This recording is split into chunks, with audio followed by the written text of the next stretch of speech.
À vrai dire, nous ne savons pas vraiment comment introduire le sujet. Par un bonjour ou un voici l'histoire. C'est difficile d'introduire et d'expliquer un sujet synonyme de mort.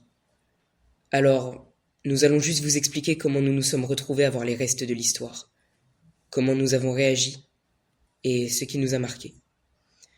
Si nous témoignons, c'est pour que l'histoire ne se répète pas, que ceux qui nous lisent se rendent compte de l'horreur. Pour moi, c'est comme si je faisais une simple visite guidée. Et pourtant, rien. Pratiquement aucune émotion.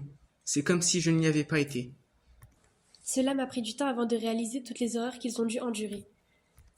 L'endroit paraissait plutôt beau, car il n'y avait pas de ruines et il y avait même des habitations. Je me sentais à l'aise. Ginette Kolinka. C'est ainsi qu'elle nous expliqua comment la haine détruit des amitiés, des amours. J'ai ressenti de la peine.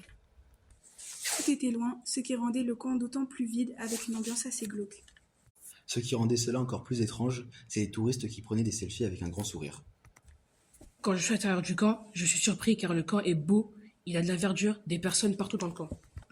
À mon arrivée à Auschwitz, il y avait de la musique à l'entrée, des gens qui se prenaient en photo, il y avait une ambiance joyeuse, mais le camp en lui-même était plus triste et sombre.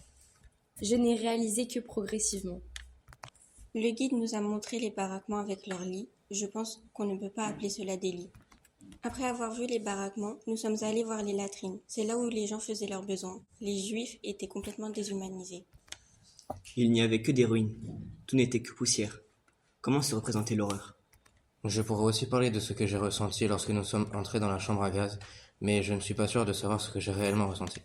Ce n'est qu'après quelques jours que tout a commencé à prendre sens. Je me suis mise à pleurer,